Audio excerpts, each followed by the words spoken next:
ሄሎ ሄሎ፣ ሰውዬ አትደውልልኝ ስትባል አይገባም እንዴ? አልፈልግህም። በጣም ስተጉረት መቼም አታገኝም። አገኝሻለሁ፣ አፈቅርሻለሁ እኮ ነው እያልኩሻለሁ። እኔ ደግሞ አላፈቅርም። እስኪ ታባ ብለህ እንደምታገኘኝ አይሃለሁ። ደረቅ ዛሬማ የቁም ቅዠት ነው መሆንብሽ። ጫማዬን ማስጠረግ ፈልጌ ነበር። ወይኔ በስመ አብ። ኧረ እሺ ምንም ችግር የለም። ኧረ ምንም የሚያስቸኩል ነገር የለውም። እሷ ስጨርስ ይደርሳል። ሰይጣን አንድ እንዴ እጭ ሁለት ወይኔ እኔ ቆንጆ እያየሽ ተራመጂ እንጂ መንገዱ እንደሆነ ረጅም ነው። የት ሄድብሻል? ልቀቀኝ ወደዛ። እንደ ጥላት ትከተለኝ።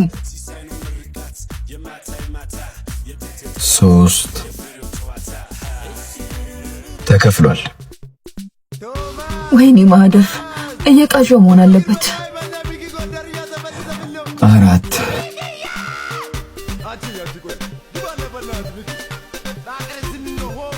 ወዴት ልንደው?